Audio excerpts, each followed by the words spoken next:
you like me, but... Ever since March started learning swordplay from Yancheng and Yunli, her voice has been absent on the Express. I wonder how well she's progressing.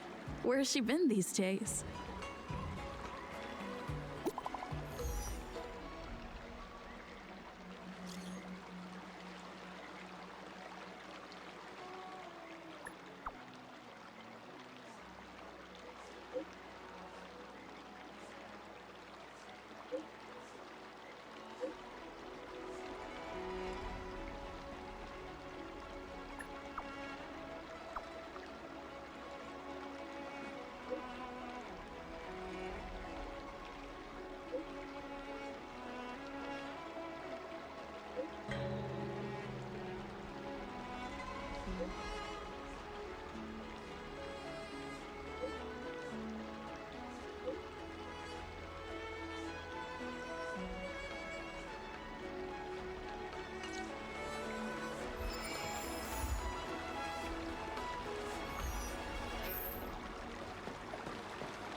There you are.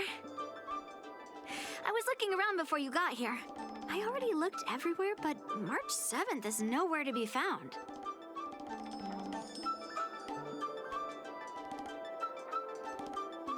Forget it. Let's just assume she successfully skipped class. Actually, she's been quite diligent in her swordplay practice and hasn't taken many breaks lately.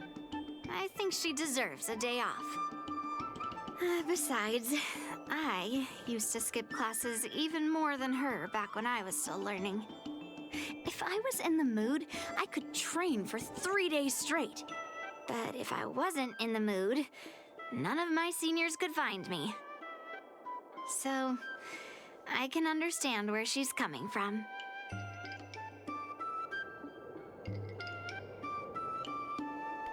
No need. I asked you to come, so I won't send you away empty-handed. Since you're here, let me treat you to some tasty food. I'm more interested in you today. Let's walk and talk.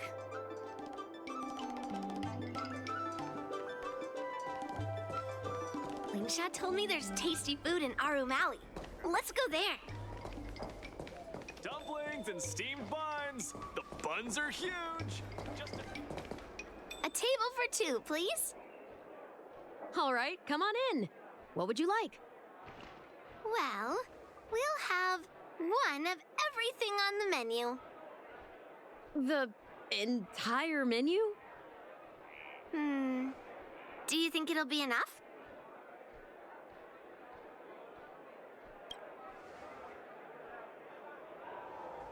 Oh, don't worry. There are 2 of us. Well, then I'll start making a few dishes, and if you need more, just let me know. Thank you.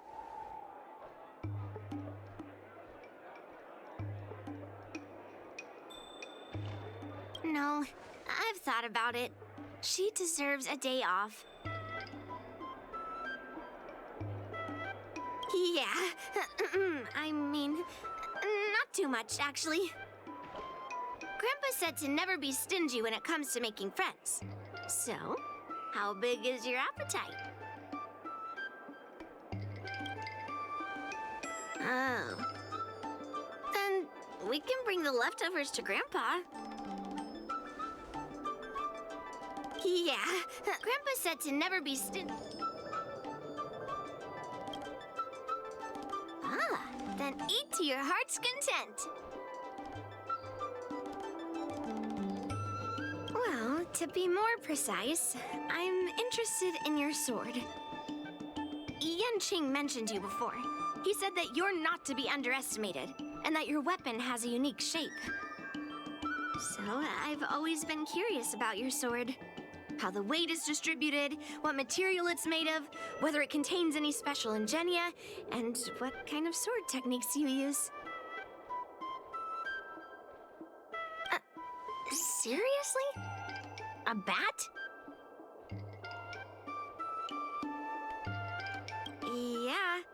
now more than ever.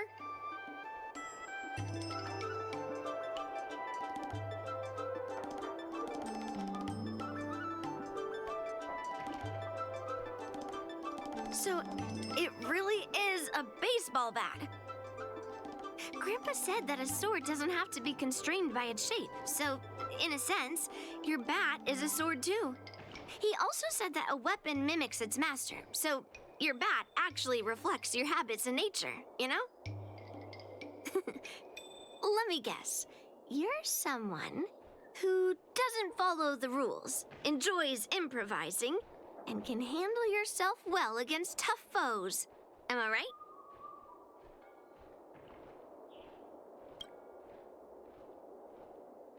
Amazing, right? And I bet you always say something silly like, rules are made to be broken. I've come across so many sword wielders who acted all righteous and moral, but were really just liars. Their swords always told the truth, though. They told me that their wielders were just a bunch of frauds who relied on their divine weapons for everything. I've hunted down hundreds of swords like this so far, and every single one of them has been melted down.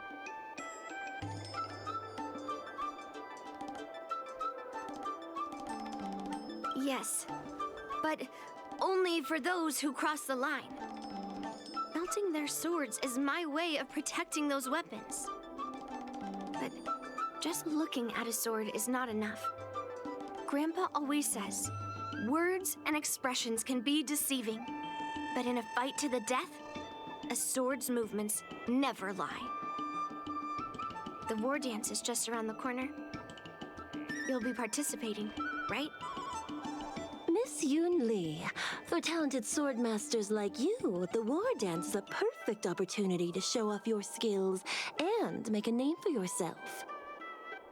But for people like her who have already made significant contributions to the Xianzhou, they maybe don't need to prove themselves on the war dance stage. It has been a while, Miss Nameless. And you are? Thank you for your introduction, Miss Nameless. I'm Shi Kuei, and I work in the Palace of Astrum as the secretary for the Helmmaster. I apologize for interrupting your conversation. I happened to hear you discussing the war dance, and since this person is an old acquaintance, I thought I'd come and say hello. Yes, with the war dance approaching, many guests from afar are pouring in. Mr. Pavo here is one of them. He's from the distant planet Kalevala. Mr. Pavo's planet recently joined the Pan-Cosmic Trade System. He brought his delegation here this time, not only for business, but also to return something that belongs to the Xianzhou. Miss Shikui, the word gift is perhaps more fitting than return. While it did once belong to the Xianzhou, we faced many tribulations to be able to deliver it here, so it should be considered a gift. I apologize for my poor choice of words. Mr. Pavo's delegation brought a legendary Xianzhou sword that had been lost for centuries. General Huayan plans to personally thank them at the Palace of Astrum and present the sword as a prize to the champion of the war dance. Mr. Pavo and I were actually on our way there.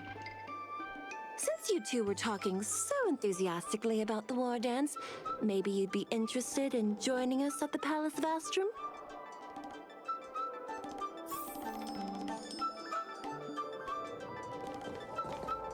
General Huayan will hold the sword gifting ceremony at the Palace of Astrum soon. Are you interested?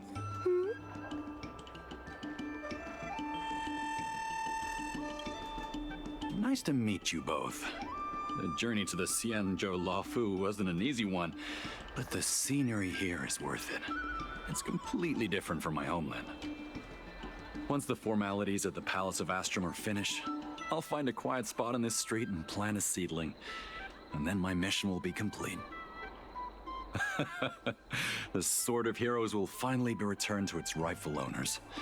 I couldn't be happier. Oh, you're interested in my home planet? That's great. Your Excellency is welcome to visit us at any time. Even though the trade route just opened, it still might take around 200 system hours to get there from Pier Point. But our planet is really great. Yeah, sure, it's a bit cold and the food is a bit repetitive and our houses aren't as fancy as those on Pier Point, but that doesn't matter. We've discovered massive supernium deposits and we're on the path to prosperity. Oh, you mean the Mieka Kivesa? It's an incredible sword. That weapon helped the legendary heroes of my homeland slay demons and is highly revered. It also has the power to choose monarchs.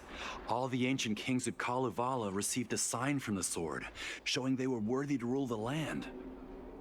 According to tradition, each monarch would plunge the sword into a stone, and only a hero recognized by the sword could pull it out and ascend to the throne next.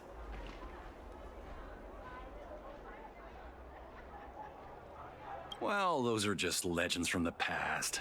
No one today has witnessed it firsthand. Well, times have changed, and now that we have a council in place, the idea of a sword crowning a king has become a joke. Besides, it wasn't a native of Kalevala who last pulled out the sword and recognized its connection to the Xianzhou ship. It was a visitor from afar. While the sword holds great historical significance for Kalevala, it doesn't truly belong to our world. The old-timers on council had a heated debate about whether to return the sword. They eventually unanimously agreed to let the Mieka Kivesa return to where it truly belongs. That's the best possible outcome. Wonderful. It's an honor to have so many people witness the sword's homecoming.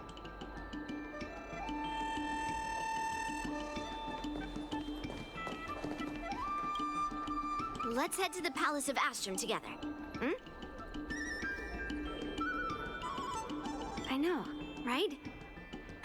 Thanks to March 7th skipping class, we get to join in on the fun. Grandpa always asks me to go look at swords with him, but he hasn't said anything about this one. It's really weird. But now that we're invited, let's go and check it out.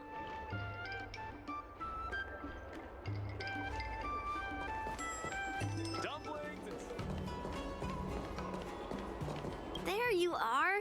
Come on, let's go to the ceremony together.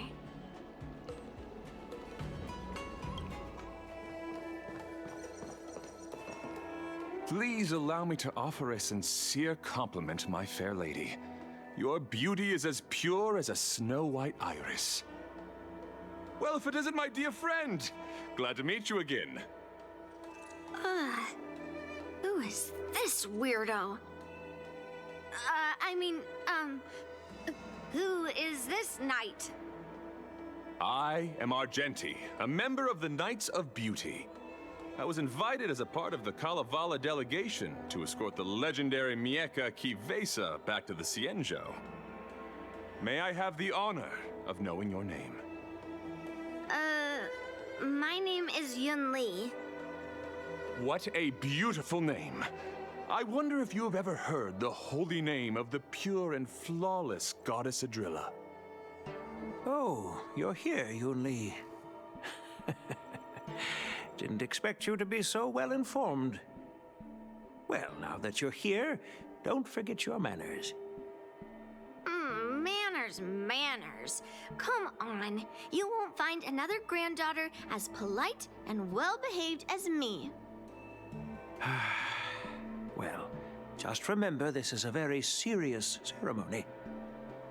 Sorry for keeping you waiting, Mr. Pavo. Now, let the sword gifting ceremony begin. Before the ceremony officially commences, I want to express my gratitude to the Knight Argenti.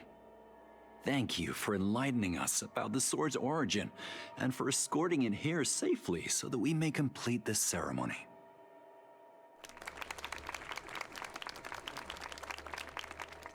On behalf of the Kalevalan delegation, I, Pavel Kalistaya, am here to return the legendary Mieka Kivesa to the Xianzhou Alliance, its rightful homeland. I'm truly grateful for Kalevala's noble act of returning the sword and for the Knight of Beauty's chivalry. Now, as we gather here on the Xianzhou Luofu, I officially welcome the sword back to its homeland. Mieka Kivesa. It's a fitting name for a sword with such a legendary past. I still remember the name engraved on this sword the day it was forged. Guyin. It was forged by Hangguang, a craftsman from the Zhu Ming's Pyrojaya Forge. Wait, a Hangguang? Although its blade is worn and cracked, its essence remains as resilient as the Xianzhou Cloud Knights. All it needs is some repairs and polishing by the skilled craftsmen of the Artisanship Commission to regain its former glory. I've decided to entrust this sword, Guyin, to the Luofu Artisanship Commission for restoration. Furthermore, it will serve as the prize for the champion of the Luofu War Dance. This sword will be wielded against abominations to protect our homeland and live up to the mission of the Kalevalan delegation that returned it from so far away. Thank you, General. It is an honor for Kalevala. Now, esteemed Knight and delegation members, please head to the Artisanship Commission, where... No! This sword was forged by Hangguang. Yunli! These esteemed guests have brought back your father's last work. Where are your manners? Oh, I didn't realize this sword was actually forged by your father. Returning it to its rightful owner is, Grandpa, give me that cursed sword right now! I'll melt away the remnants of that man's curse once and for all!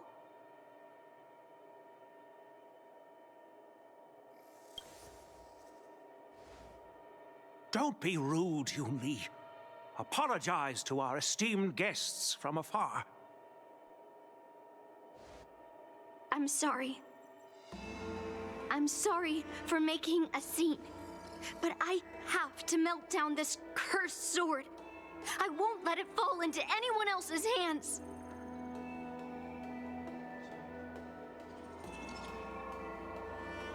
Yunli, please, go for now.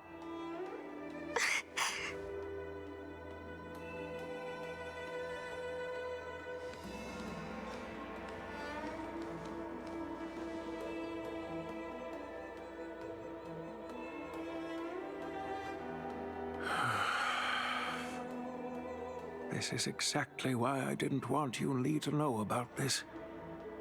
I didn't want to create trouble, but trouble found its way here anyway. Perhaps it really is divine intervention. Could you, please, keep an eye on Yunli for me?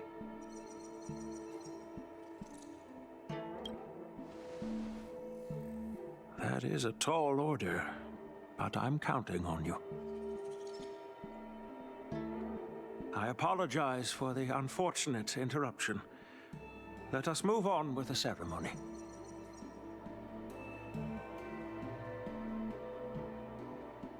Unless I'm mistaken, Yunli should be around here somewhere.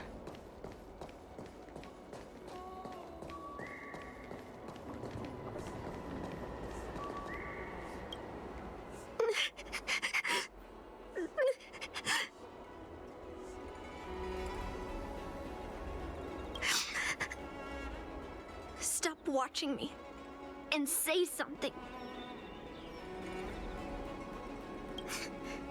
Did Grandpa send you to look for me? I bet he did. Really? Thank you. Just so you know, I'm here just waiting for the perfect moment to snatch that sword. And once I have it, I'll melt it down before anyone can react. Don't even think about stopping me. No one can stop me.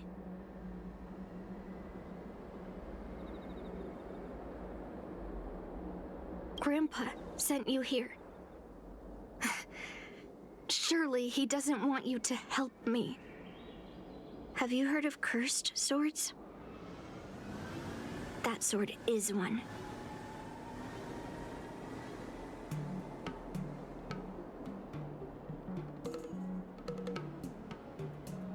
I guess that's what it means, literally.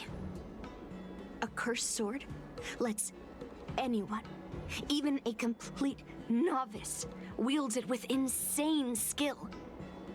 Just by holding the hilt, even the weakest rookie can brandish it with incredible speed and strength. I'm not joking around. And I'm not making up some crazy story. While a cursed sword grants instant abilities to its wielder, it comes at a cost. It's like continuously adding fuel to the forge. With each swing, the sword drains the wielder's blood and essence. Day by day, the fuel will run out, leaving nothing but an empty husk.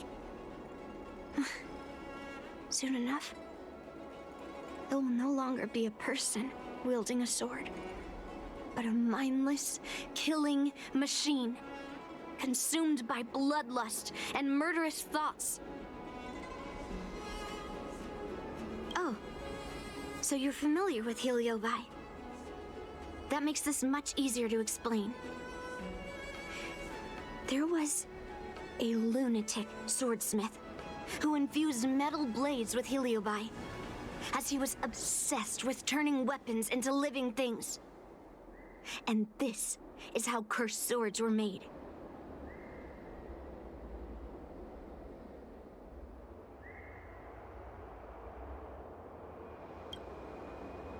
I know, I shouldn't have caused a scene at the sword gifting ceremony. But I've thought this through.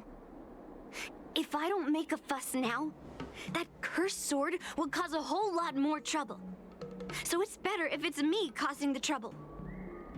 By the way, aren't they supposed to be taking the sword to the Artisanship Commission for repairs? Why haven't they come out yet? Any ideas?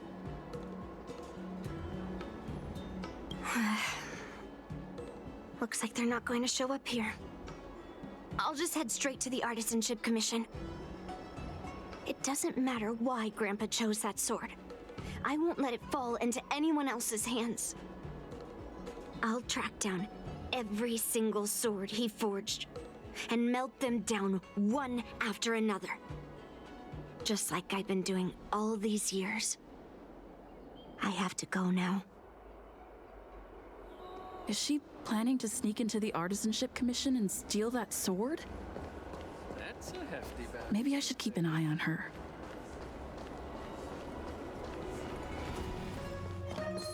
The Artisanship Commission is so big. Where could she be? Just a while ago, a girl came up to me, all fierce and demanding directions.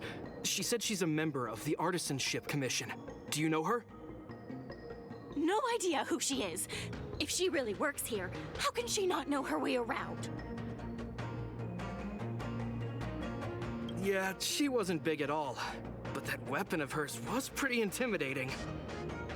She was in a hurry, heading straight for the Artisanship Commission, and I didn't want to ask too many questions. She said something like, "I'm a member of the Artisanship Commission. Where do you keep your precious stuff?" I got scared and pointed her toward Master Gongshu's warehouse, where he stores his arumatons.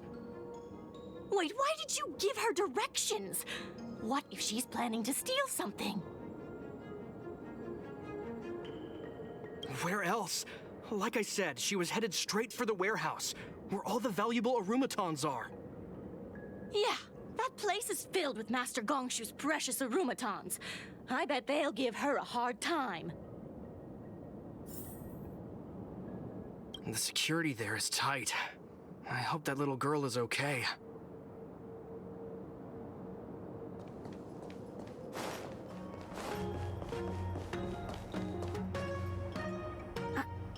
What are you doing here? Look, if I get into trouble, it's my problem.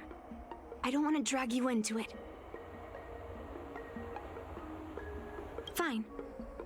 Let's smash these metal cans first. Then we can talk.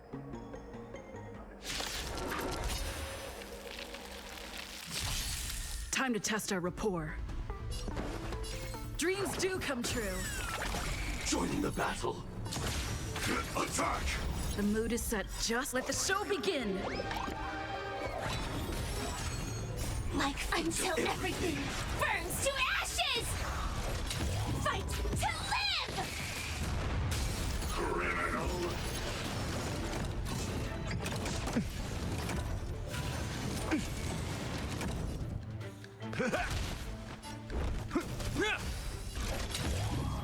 Set the seas ablaze!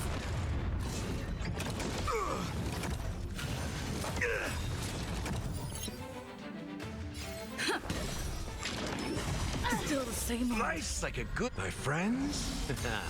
Indulge yourselves! A fight to live!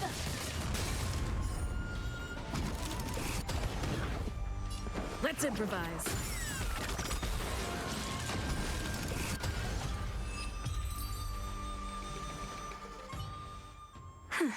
That was the last of them. Thank you for helping me out. This place is heavily guarded, but there's nothing but arumatons. Where is the arsenal? Seems like not even those craftsmen know where the arsenal is. At this rate, we won't find anything. And Grandpa might take me away before I can do anything. You're not really here to help me. You're here to stop me, right?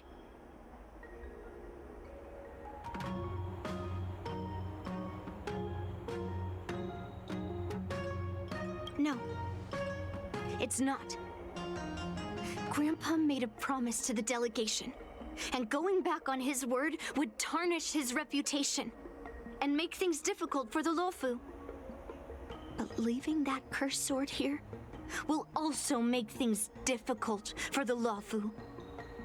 So all things considered, the best outcome is for me to melt that sword down and take all the blame.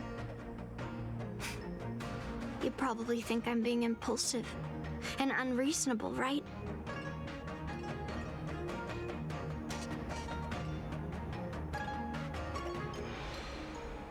Hey, I'm not always like this. It's all because of that cursed sword.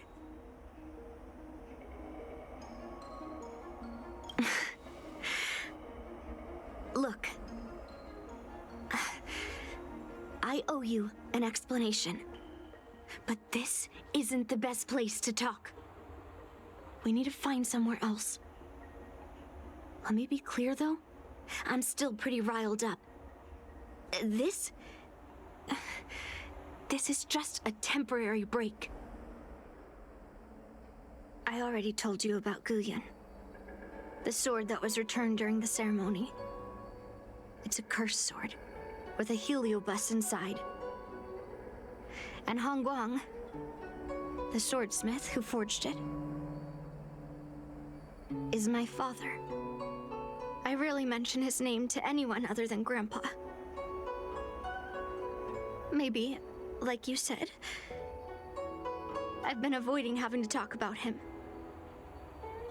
But as long as my mission to hunt down cursed swords continues, it's impossible to avoid the topic forever. For some reason, I feel like I can open up to you. Honestly, I don't remember much about him. All I know is that the Pyrogyre Forge used to be a bustling place, with people from all over coming to get one of his swords. They called him the greatest master craftsman since Yingxing. I didn't catch all the details, but I do remember seeing him forge those amazing swords, while the visitors watched with smiles on their faces. I used to believe that craftsmen brought happiness to others. The swords crafted by the Pyrogyre Forge are famed across the stars. They possess exceptional sharpness and invincibility. With these legendary weapons, even ordinary people can become skilled warriors, capable of overcoming the most formidable opponents. But then, he became obsessed with becoming a famed swordsmith, and started crossing all sorts of lines. He forged cursed swords that should never exist. And all those people who desired those twisted swords started flooding into the palace. However, just like Grandpa said, those who excel with the sword will eventually suffer by it. The palace was overrun with visitors from afar. Some left empty-handed. Others got swords that didn't fulfill their desires. And some even resorted to stealing. And in the midst of all the chaos my father created, he ended up being stabbed by one of the swords he forged. It was so sudden and unexpected. Everything went silent for a moment. All I could hear was the sound of bones breaking and blood pouring out. I was frozen in place, unable to move. It was only when my mother pushed me away from the deadly swing of the cursed sword that I managed to escape. I don't remember much after that, except for the pounding of my heart and the sound of my own gasps of breath. I could hear the smiths in the Pyrogyre Forge shouting, "Run away, Yunli," and the screams of agony. My tears wouldn't stop, and I couldn't see anything. I kept gasping for air until I collapsed in a pool of blood. If General Huayan hadn't arrived in time, I probably wouldn't be here talking to you now. After that, General Huayan took me in and treated me like his own granddaughter. To me, he is 100 times better than my sinful father. He taught me forging and swordsmanship. Han Guang paid for his sins, but his troubled legacy must not go unchecked. According to the records, he forged a total of 1,382 Heliobus cursed swords, and 182 of them had unique designs. When I joined the Pyrogyre Forge for training, I made a vow to hunt down all those cursed swords. So far, I found 312 of them, and Guyan will be my 313th. Like all the other cursed swords, I'll separate it from the Heliobus. Then, I'll melt it down and make it part of the Blade of Forged Remnants. I've said my piece now. Even though it'll be tough for Grandpa, I still have to melt down the sword.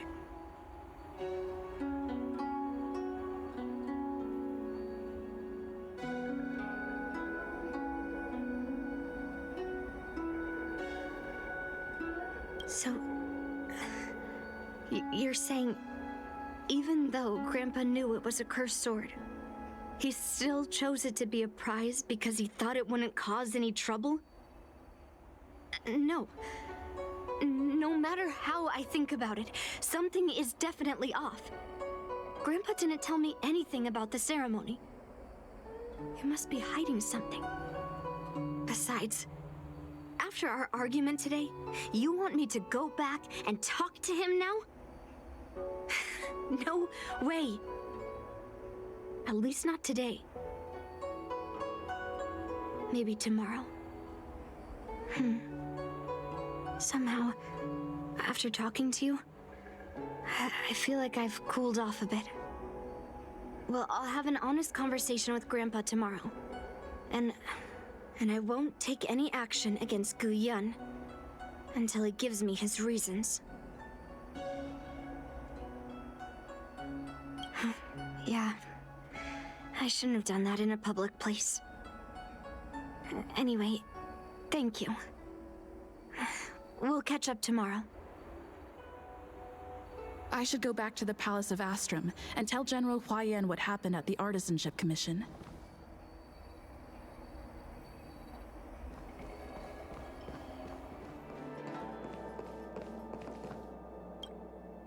My granddaughter didn't cause any trouble, did she, young lady?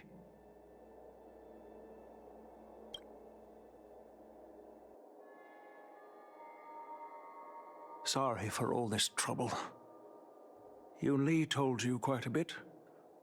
Now it's time for this old man to tell my side of the story. Han Guang was my beloved disciple. A rare genius not seen in the Pyrogyre Forge since Yingxing. However, talent can sometimes be a curse. He had an unusual fervor for forging, and he dreamed of forging a sword with self-awareness that surpassed that of humans. He believed it would make warriors invincible without any training. According to him, while weapons of mass destruction like Juming flames and alchemical arrows can destroy many enemies, true victory lies with soldiers who fearlessly fight, ready to lay their lives on the line. Usually, Xianzhou swordsmiths infuse a basic level of awareness into their swords to make them easier to wield. But even then, soldiers need to experience countless battles to overcome fear and sharpen their instincts. So,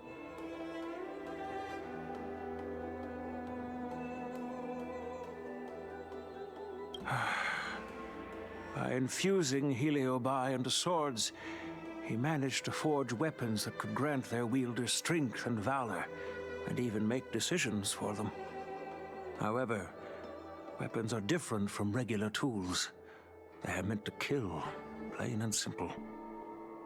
After countless battles, all the anger, fear, and bloodlust are soaked up by the Heliobi within the swords. The soldiers wielding them not only gain strength, but they also become consumed by the malice, turning them into puppets possessed by the swords. No matter how noble Han Guan's intentions were, those weapons, soaked in blood, turned into cursed swords eventually. Later, outworlders got wind of what he was doing and encouraged him to keep forging cursed swords.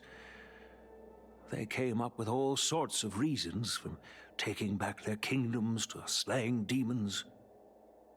And you know what happened next. That massacre took her parents' lives, and the lives of many craftsmen in the Pyrogyre Forge. Yunli managed to survive, but she couldn't escape the horrors of that day.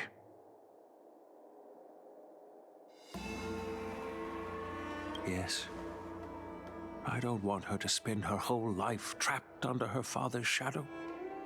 She doesn't deserve to carry the weight of his mistakes. Despite her vow to hunt down and wipe out all cursed swords, fulfilling that vow requires immense effort.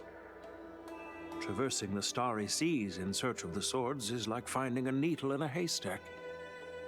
And to reclaim those swords, she has to duel the bloodthirsty wielders, teetering on the edge of life and death. She has taken back over 300 cursed swords, and has suffered the same number of fatal wounds.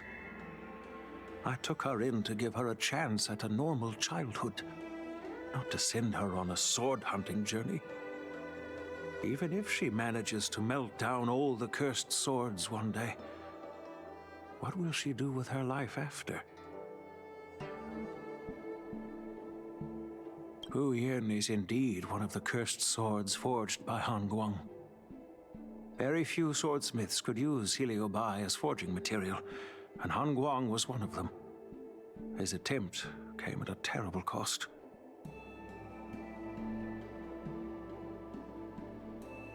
I thought this sword could be an opportunity.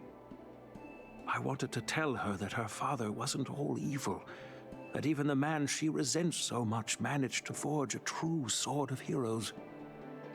I also wanted to find a chance to tell her about the history and origin of this sword, but not during the ceremony. As you saw, it wasn't a good time. I've instructed the Artisanship Commission to keep the sword safe in the arsenal. If you have any doubts, feel free to ask the people involved.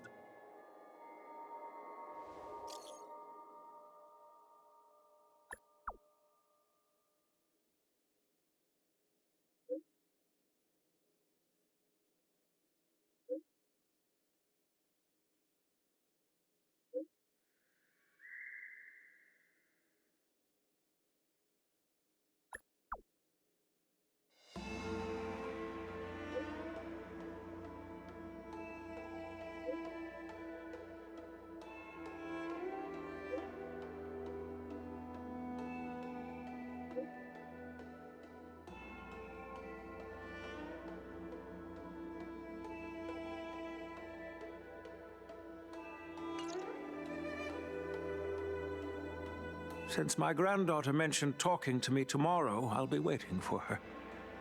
By the way, you watched over her for quite some time. You must be exhausted, aren't you?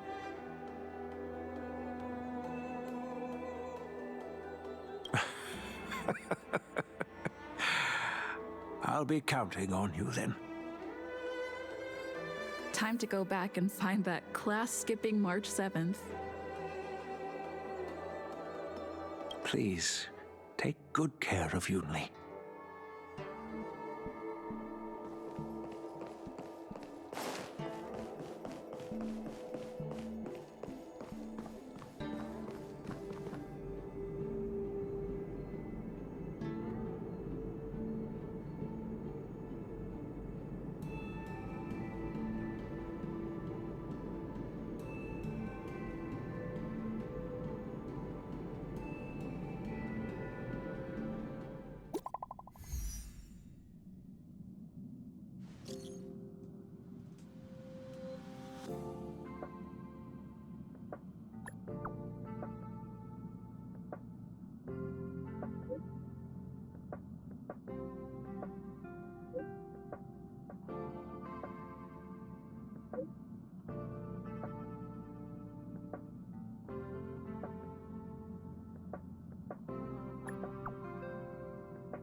All right, everyone is here.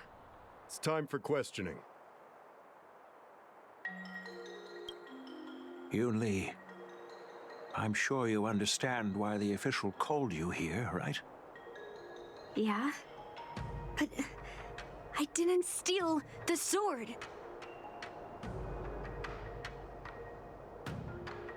Unfortunately, official Dahao didn't hear Yunli's promise. If we don't recover the sword, we will be breaking our promise to the Lawfu and betraying the delegation. We're counting on you to find the truth, official Dahao.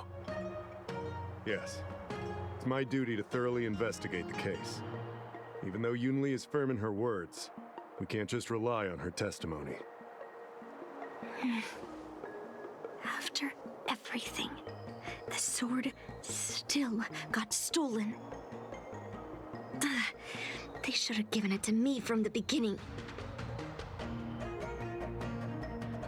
In this case of Gu Yun's theft, everyone involved seems suspicious to some extent. Miss Yunli is the main suspect. First, during the sword gifting ceremony, Yunli openly expressed her intention to steal the sword. She even mentioned it multiple times. After the ceremony, she broke into the Artisanship Commission and destroyed Arumatons in an attempt to get the sword. Am I right? That's true. The Realm Keeping Commission inspected the arsenal where Gu Yun was stored, and there were no signs of forced entry through the doors or windows. The only possible entrance or exit was a small window gap, just a few inches wide. If March 7th were here, she'd probably jinx it and accidentally reveal who the thief was. The box containing Gu Yun was opened and the sword went missing, but none of the other swords in the room were touched. Which means...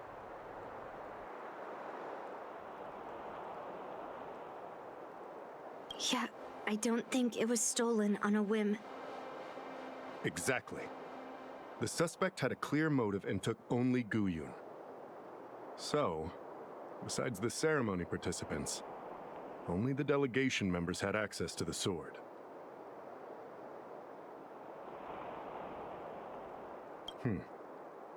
In that case, why would they return it to the Xianzhou in the first place?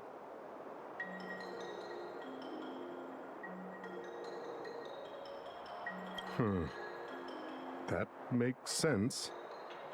The delegation, led by the Knight of Beauty, delivered the sword to the Artisanship Commission. The craftsmen who received it testified that they didn't take anything from the arsenal.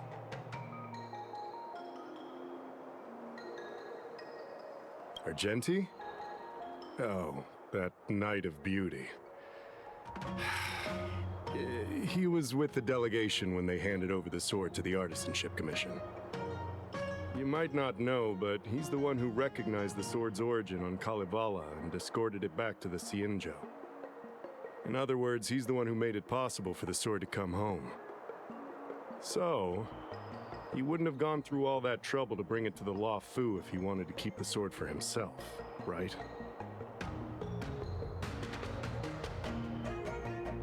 Master Gongshu checked the work records, and I questioned all the craftsmen and apprentices who were on shift at the time. But I didn't find any suspicious individuals.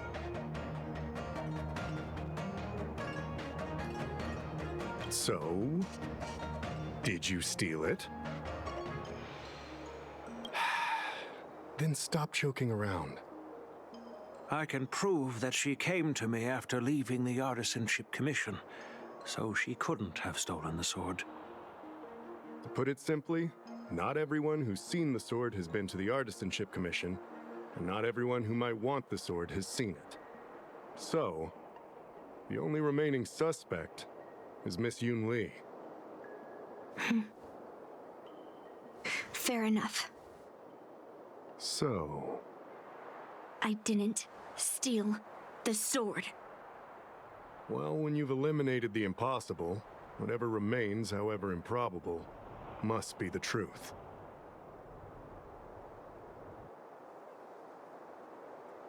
If you want to prove me wrong, you'd better come up with some solid evidence. Let me gather my thoughts. I need to help Yunli clear her name. Did we miss any clues? I don't want to make things difficult for official Dahao. Let's do this his way and prove my innocence. If I can find that cursed sword, I can prove my innocence right away.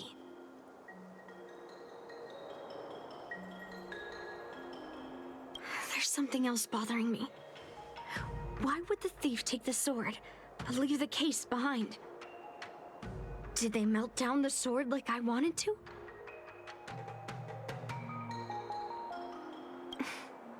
Yeah, maybe.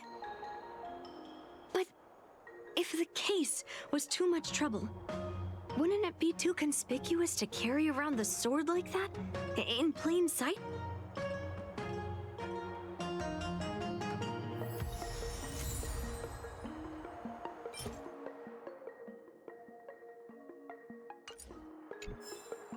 There must be a reason why the thief took the sword, but left the case behind.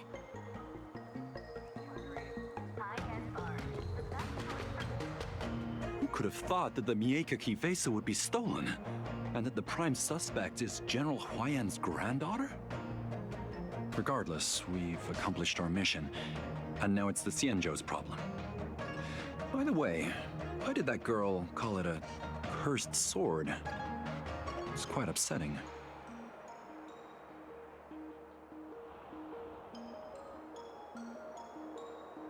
That's enough, young lady. Let me get something straight. On Kalevala, this sword has always been highly revered. The first master of the Mieka Kivesa slew countless demons and then passed it down to a line of wise monarchs. The monarchs would heed the guidance of the hero spirits within the sword and gain insight into defeating their enemies.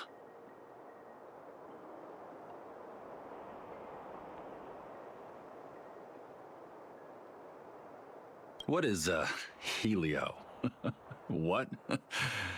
Never mind.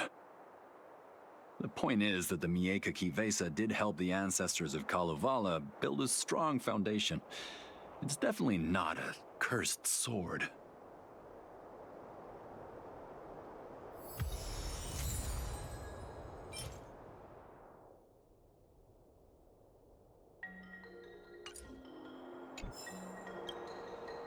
The point is that the Mieka Kivesa did help the ancestors of Kalevala build a strong foundation.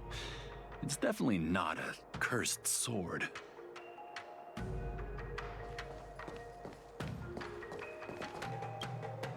Yes, I received your message yesterday and went to the arsenal to check on it. But when I went back this morning, all that was left was the case. I don't know anything else, so asking more questions won't help, I'm afraid. However, as the Master Artisan of the Artisanship Commission, I've got to clarify something. Even though the sword was stolen, this commission is still highly secure. Wait, no. I just remembered. My precious arumatons were smashed.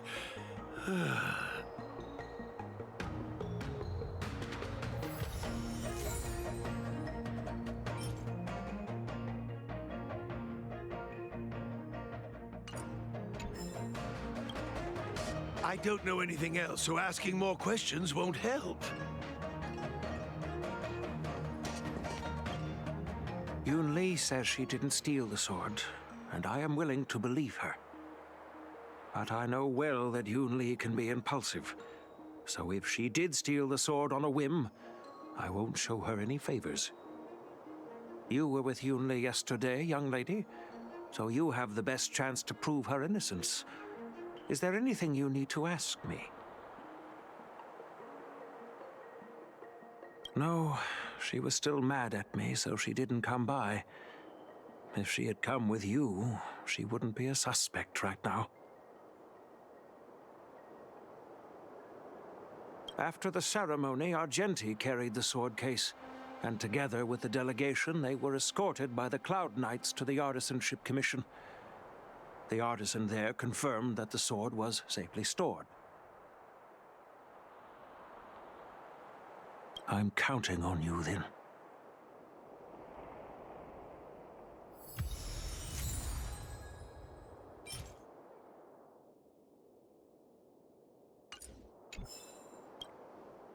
Yunli says she didn't steal the sword, and I'm willing to believe her.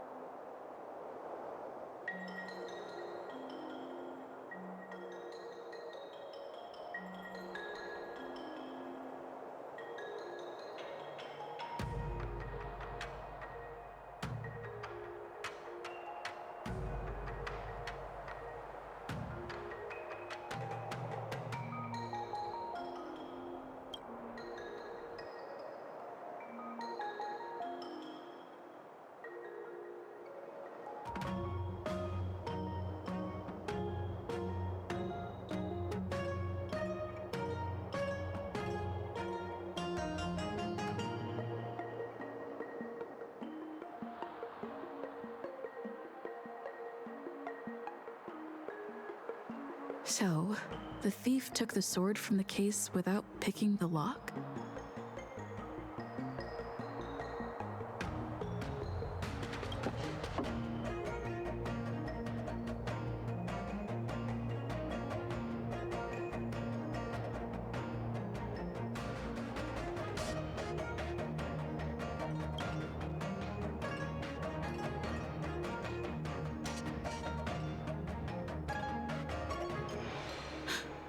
Why is this flower petal inside the case?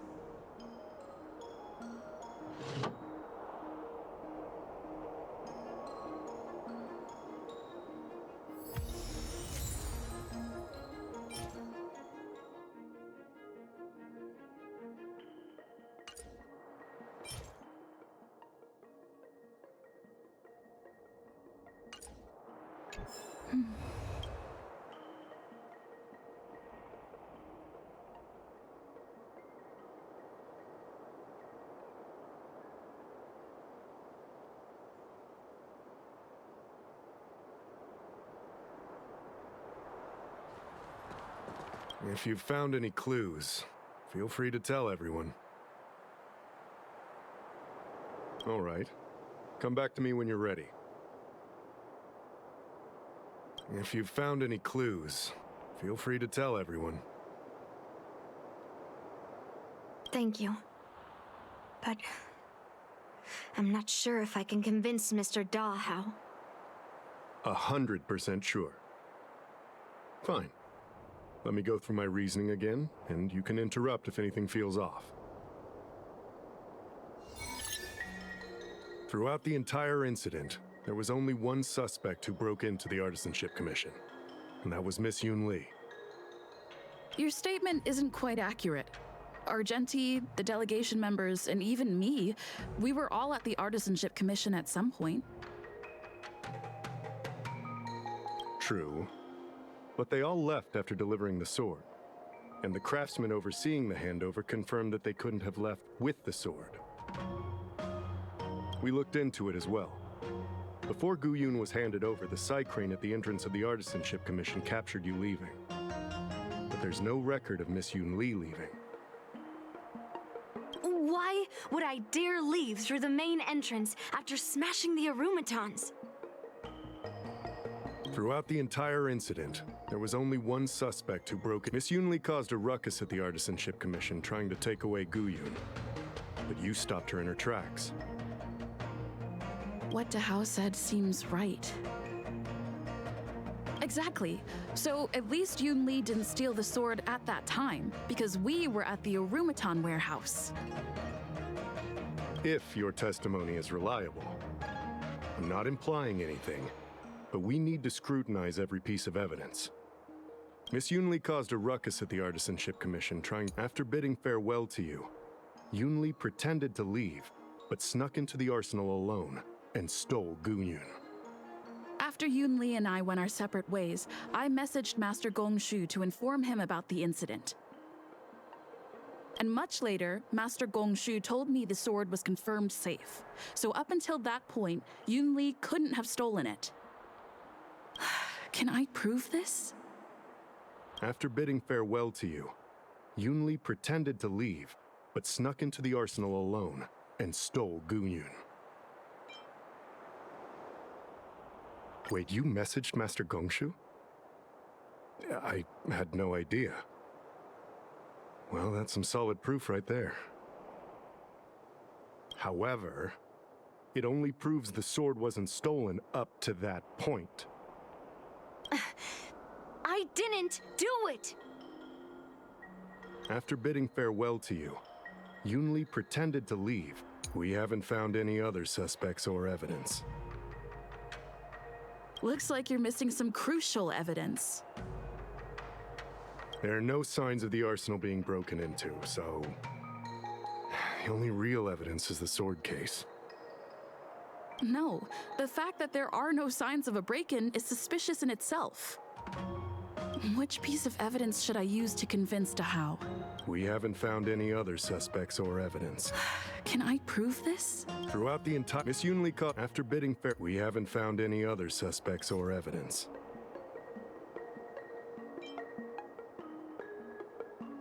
On second thought, maybe let me think about it again. Take your time. My reasoning is solid. We haven't found any other suspects or evidence. I carefully examined the lock of the sword case, and there were no signs of tampering or damage.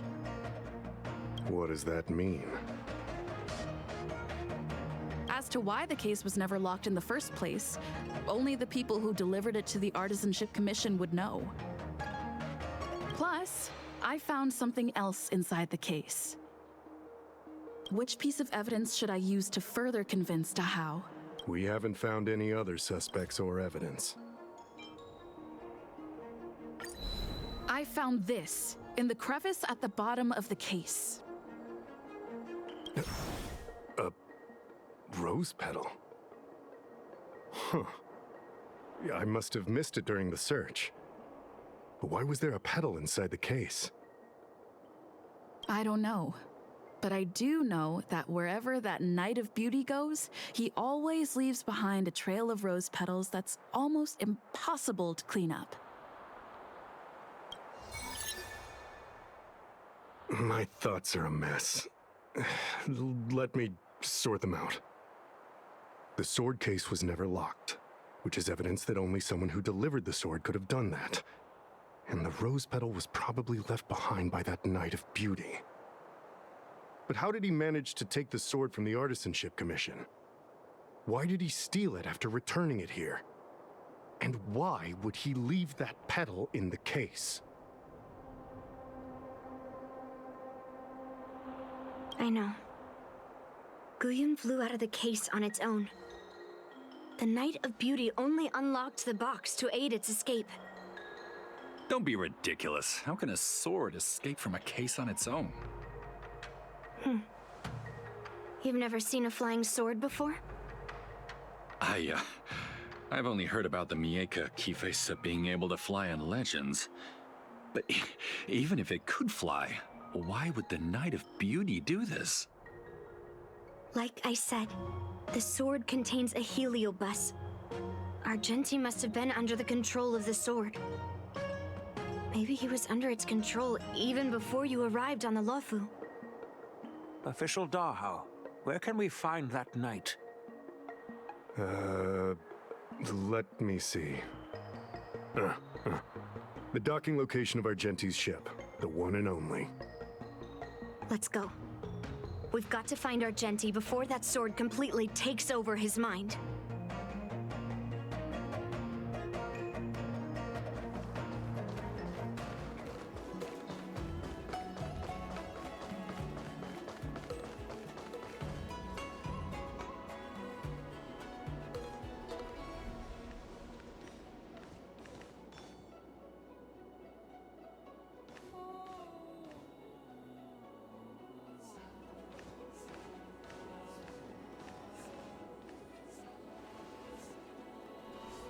I've been waiting for you here for quite a while.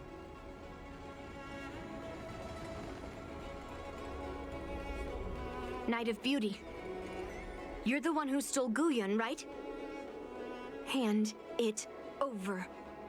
You have no idea how dangerous that cursed sword is. Dangerous? In my humble opinion, the real danger is always the hand wielding the weapon. Yes, I did. As a Drilla's knight, I've sworn to live in poverty, and I abhor theft. I had to leave behind a rose petal in order to keep my promise to Master Guyun and uphold my knightly oath. What? What do you mean? I agreed to assist Master Guyun in its escape from the Xianzhou. As the person who pulled it from the stone monument, captivated by its beauty, I must not let it down. I couldn't stay in the arsenal to convince the craftsmen, nor did I want to take the sword like a thief. That's why I left behind a small piece of evidence that pointed to my identity in the hope of an open and honest conversation with you. Whatever your reasons are, you're planning to take the cursed sword away from the Xianzhou. Hand it over to me! Back then, it was the beauty of Master Guyun that impressed me. So I willingly embarked on the journey to return the sword.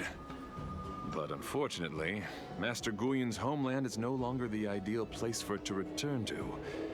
As a Knight of Beauty, I must not abandon it halfway. Oh no. He's completely captivated by the power of that cursed sword. The solution is right in your hand.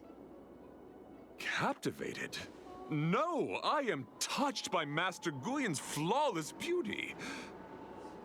To be honest, I'm confused why none of you can understand this sword. This is quite heartrending. I've already made up my mind to take Master Guyon away from the Xianzhou.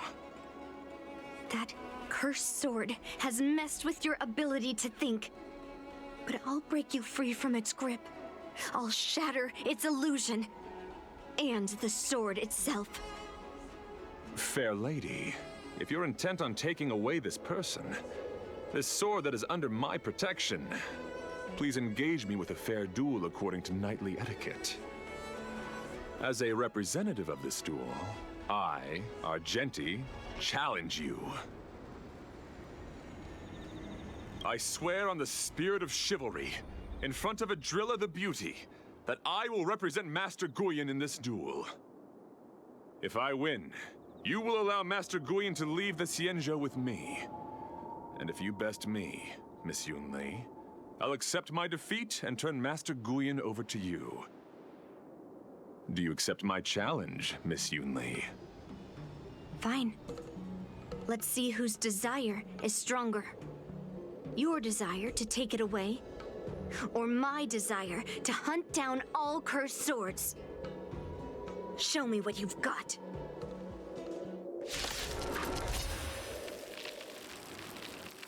You're not going to use Guyon to fight for victory? Is that all? Well, I know a thing or two about swordplay. In a proper duel like this, a knight should rely on the skills he's honed day and night. You're a real weirdo. A will forged in ice never falters! The mood is set. Let the show begin! Time to test.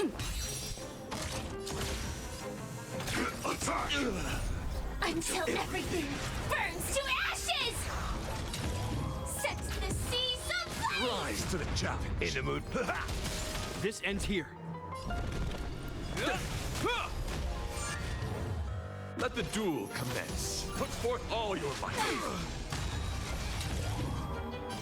Fight to live!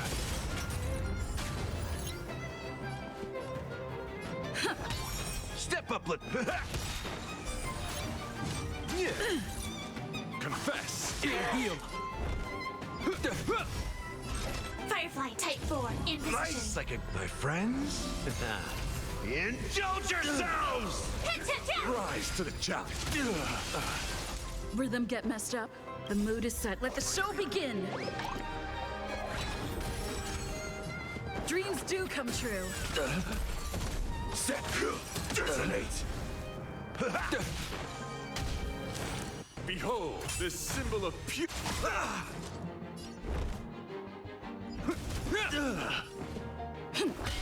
Joining the attack. Until everything burns to ashes! Sets the seas ablaze! You're fighting a gentleman. In the name of Len, a will forged in ice never falters! Pledge thy loyalty. In the mood for another beating?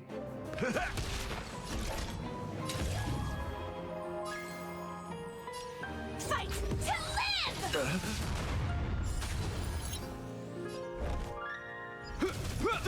Take your positions. Is that all? Put forth all your might. Sets the seas ablaze! Bear witness. To ice like a good, my friends. Indulge yourselves! Let the duel commence. It ain't over. The mood is set. Let the show begin!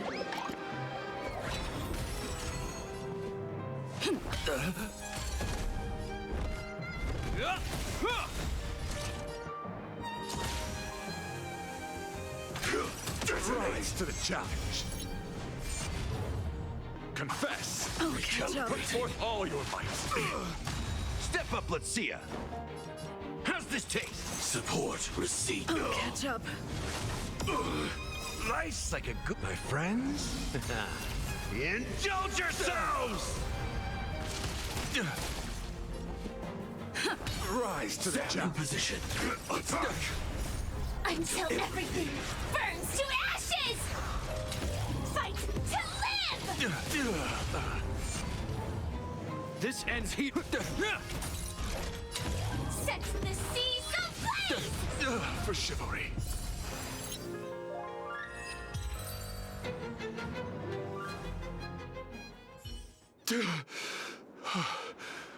I've lost.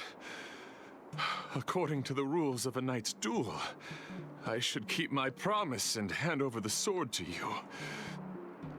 But before I do that, I hope that you, as the winner, might have the mercy and listen to Master Guyon's past experiences. This sword has been cursed since the day it was forged. Place it in front of me, and let me destroy it. Do what she says, knight. But... You've done so much for me already. It's time for me to face her alone.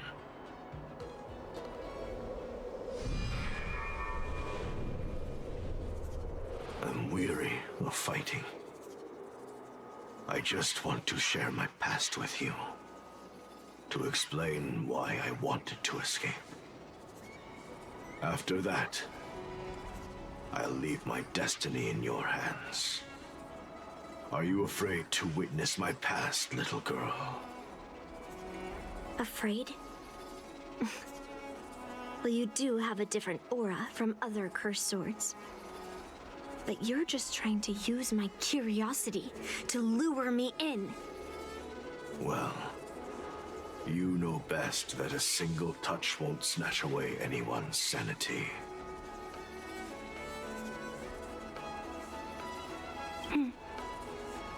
Fine. Show me your past.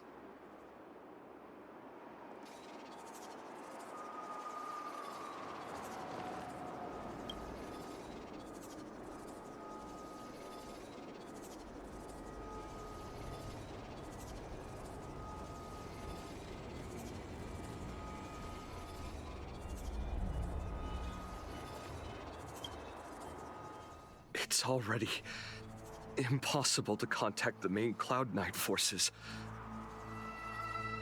What awaits me will be a long and lonely war.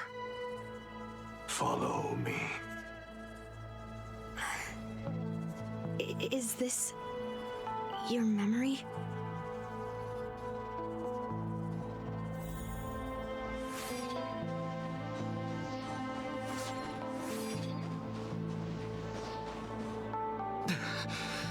It's so cold here. I didn't feel it when I was in the thick of battle, but now it's freezing me to the bone.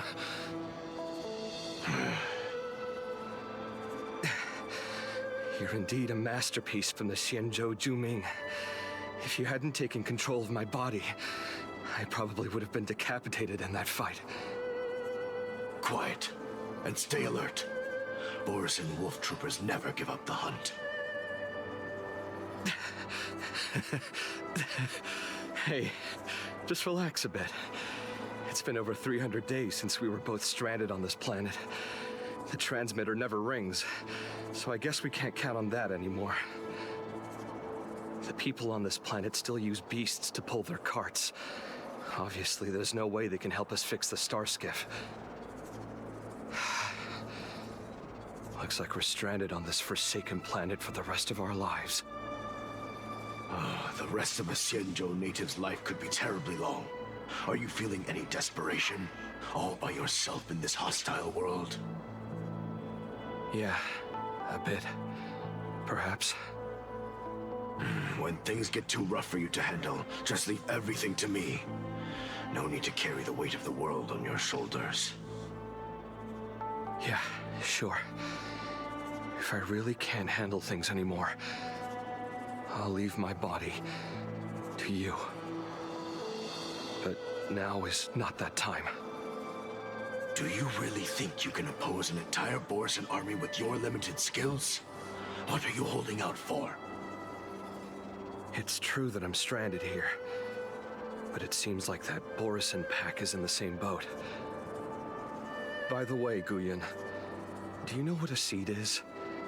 A seed may seem insignificant, but with careful cultivation and time, it can grow into a huge, unwavering tree.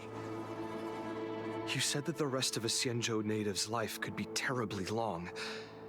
You're right. That's why I intend to plant a seed named Resistance here, and nurture it for the rest of my life. I want to show the people of this land how to defend themselves against those monsters. I can already see the seed in the eyes of those people. You really think you can do it? Why not just give me control, and we can revel in the bloodbath together?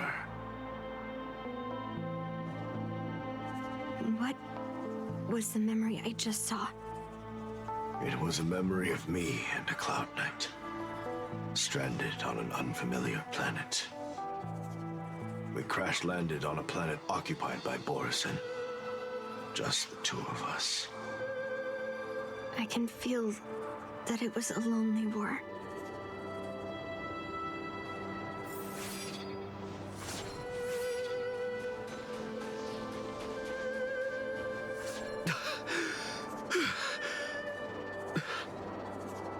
I'm alive, but all the young people in the village...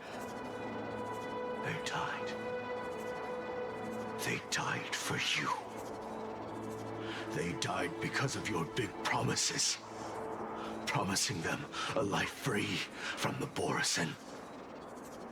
I tasted their despair before death. They didn't see it coming. And neither will you. We can't stay here. Let's move on to the next village. Why? What's the point? You and your sorry excuse for an army have been fighting for over 3 decades, and you haven't won a single battle. What you're sowing is not resistance, but despair. This world is hopeless. It's completely infested with packs of Borisan. You've seen their numbers, and you know their methods. And those commoners you've put your hopes in, they just kneel down and worship the monsters devouring their children and families, calling them their Beastmasters. You beheaded one of the Beastmasters for their sake, but they turned on you because they were scared of the Borisan taking revenge. You remember all that, right? I do. I remember my first death. The Borisan cut off my head. But I also remember that if it weren't for a brave youngster who risked his neck to reattach my head and give me a proper burial, I would have disappeared completely. I remember everything the people did for me. They left food at the entrance of my cave, fixed my fur coat, and some even joined my resistance.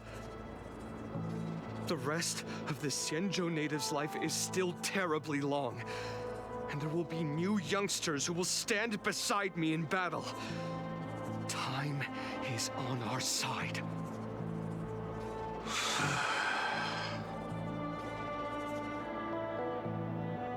You said it was a lonely war. No. It wasn't a war filled with loneliness, but with despair. So much despair that I don't want to ever taste it again.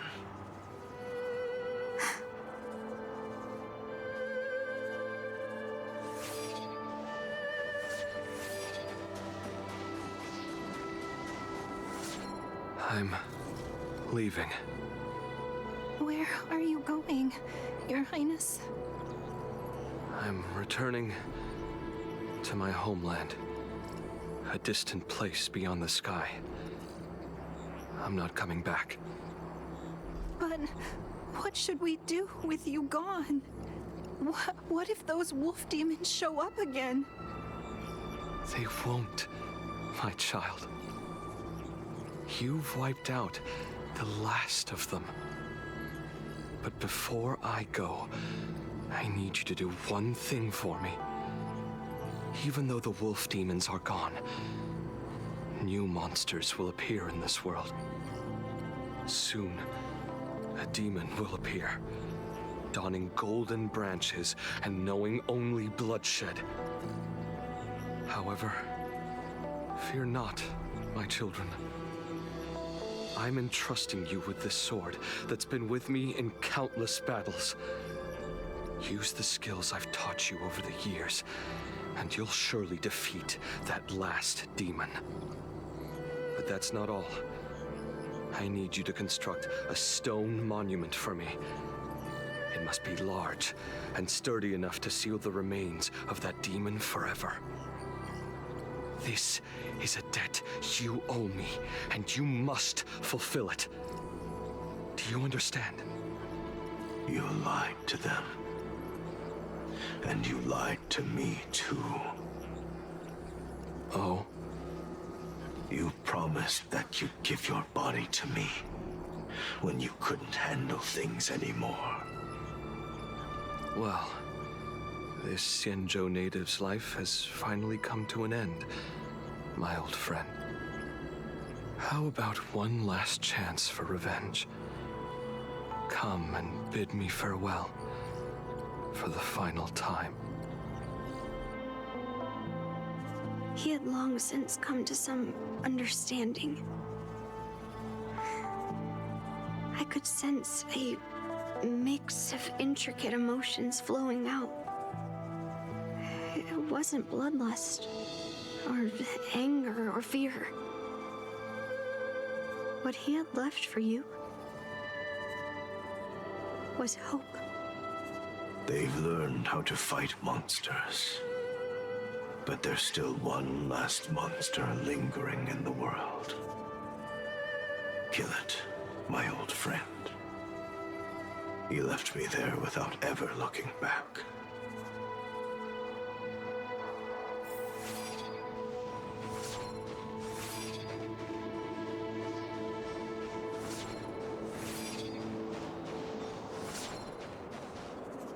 Thank you, my old friend. Heliobi can taste human emotions. How do my emotions taste, my old friend?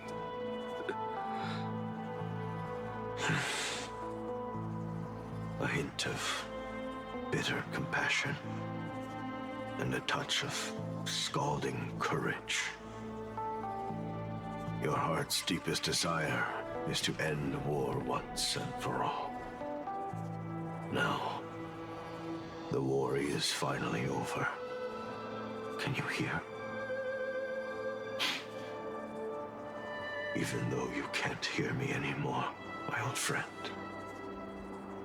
I'll do everything I can to bring an end to all conflicts in this world. So, this is the past of the Kalevalan people's Sword of Heroes? You helped the people of that world bring an end to war? No, I did not.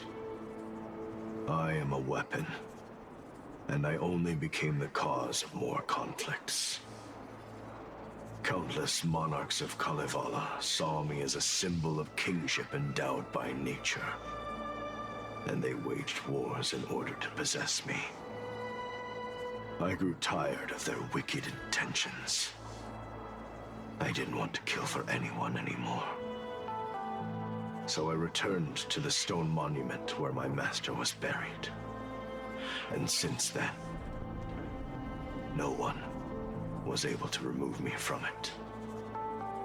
But you allowed Argenti to take you away?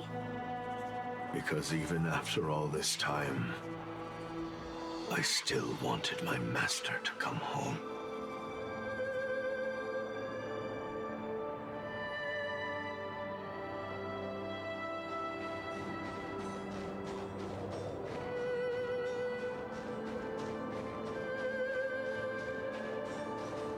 During the sword gifting ceremony, I felt anguish when I learned that I would be handed over to the most skilled swordmaster and once again become a tool for killing. My master had engraved his deepest desire into my blade. End war. As a weapon, my purpose was predetermined from the start. I had to become a deadly sword that would relentlessly hack and kill. But once I fulfilled my mission, would I have the right to choose my own destiny like he did? So, I asked the Knight of Beauty to help me break free from this never-ending cycle of bloodshed. These thousands of years have naturally turned into memories of mine. I think I understand the beauty the knight was talking about now. I don't want to be a sword that brings death. My war ended long ago. The years spent as a tombstone were my finest. I've told you everything about my experience with Master Guyan on Kalevala. And now, I'm sure that Miss Yunli is as moved by the sword's flawless beauty as I was back then. Even though I had heard the legends of this sword from the delegation, delving into its memories was still fascinating. Yunli, I trust Guyan's experiences have changed your mind.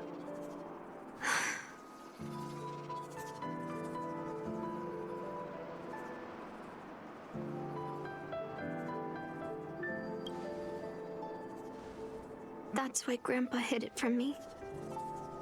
So I wouldn't make a hasty decision. I always thought a cursed sword infused with a heliobus would only bring rage and slaughter. I never thought someone could leave behind the desire to end war, and even change the nature of the cursed sword. My position was too extreme. Guyan is truly a sword of heroes. I apologize to all of you for my behavior. I'm sorry.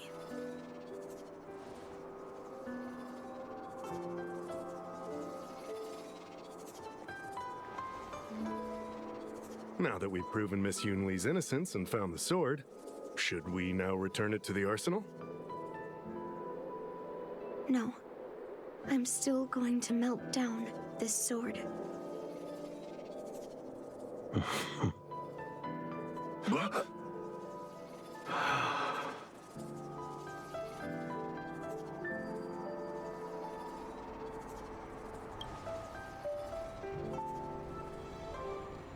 I've heard your true desires, Guyan.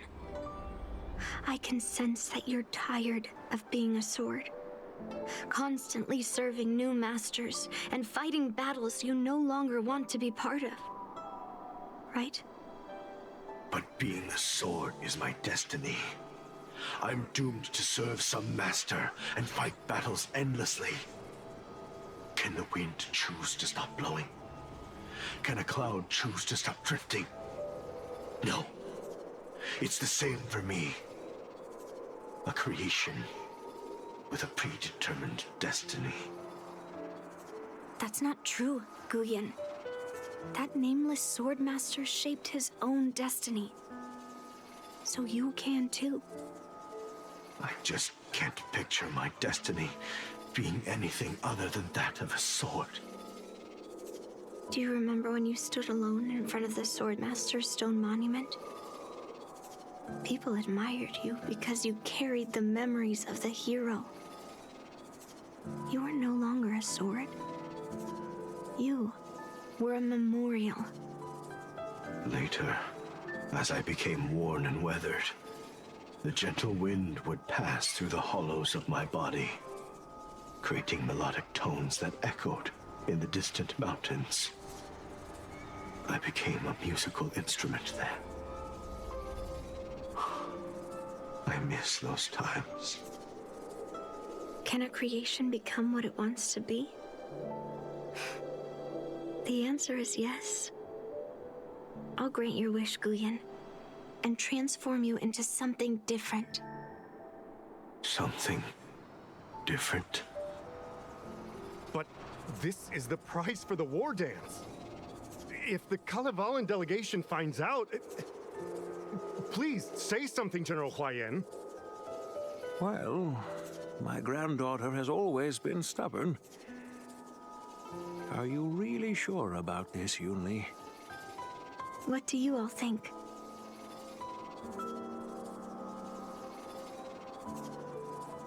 Fulfilling Master Guyan's wishes is the reason I came to the Xianzhou.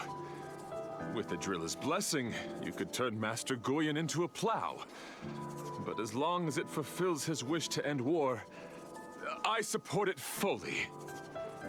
Then, I'll leave it to you, Yunli.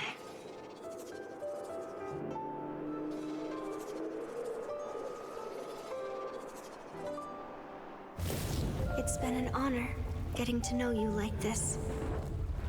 The honor is mine. Thank you, Yunli.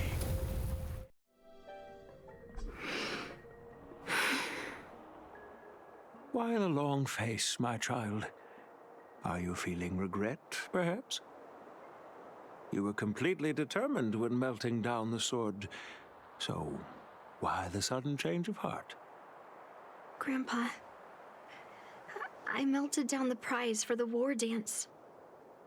How are you going to explain this to the Luofu? Oh? Am I hearing right? This little girl is worried about her grandpa. Didn't see that coming. If only I'd talked to you from the beginning, Grandpa. Maybe things wouldn't have escalated like this. But at least Guyan got what it wanted. I have no regrets there. When it comes to swords, you and your father are cut from the same cloth. So, are you planning to continue melting down the rest of Hongguang's swords? Yeah. Guyan is unique. But the other cursed swords are still too dangerous for anyone to handle. But maybe I'll try to be more patient next time. Be more patient. Well said. Remember what you learned today, because there will be many more situations in the future that will require you to be more patient. Understood. But what about the prize? Well, ever since you showed up at the ceremony, I had a hunch. So I prepared another sword as a backup plan. And don't worry, this one has nothing to do with Heliobi. That's perfect. By the way, the ambassador from Kalevala and that knight went to Arum Alley. They're looking for a spot to honor the hero. Why don't we go take a look together?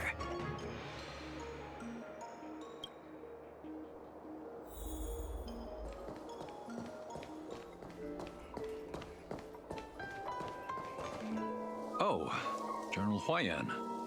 What brings you here? Well, my granddaughter was inspired by the heroic legends told by the Mieka Kivesa, so she dragged me here to take a look. I come from a long line of Kalevalan monument keepers. For generations, my family has guarded the stone monument left behind by the nameless hero.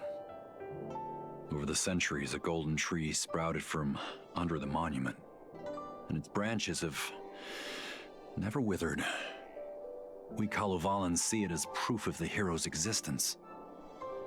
Before leaving Kalevala, I took a branch from that golden tree, hoping to plant it here to represent the hero returning to his homeland. That sounds good. We Xianzhou people don't make coffins or set up memorials, so I'm sure he would be happy to rest here where life is bustling. The hero had asked our ancestors to carve something into the monument, so I made a copy of it too. While the inscription is pretty worn with age, perhaps you can still make out some of it. I have drifted far from my homeland and am on the brink of death. Yet, I take solace in having honorably fulfilled my duties. Should you feel compassion for me, kind traveler, please take a handful of soil hence and bring it back to the Lawfu. Mr. Pavo, I wonder if that hero ever left a name in your history. I apologize, but the hero's epic battles happened long ago, and he did not leave any name for us to call him. But in our mythology, he came from the heavens, and so we call him the Cloud Knight. Welcome home, Cloud Knight. Now, you can also rest here, Guyan.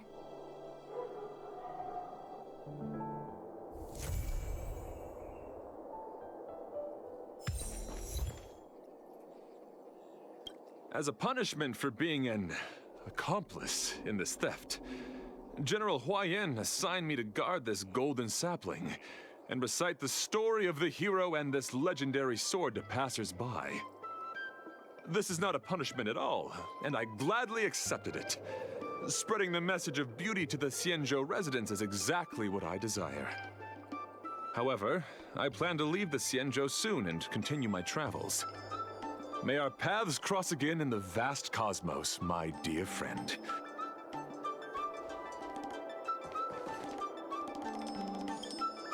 Now that my mission is accomplished, the delegation will be leaving the Xianzhou Lawfu soon. But of course, the experiences here will become an epilogue to the hero's stories. This golden sapling will become a part of the everyday scenery of the Xianzhou. I believe it's what he would have wanted.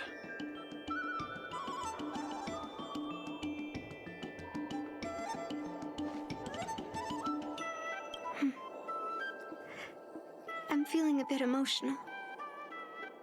I'd like to stay here for a while. Thank you for your guidance. I'm truly grateful. By any chance, would you be interested in taking sword lessons with me? Like March?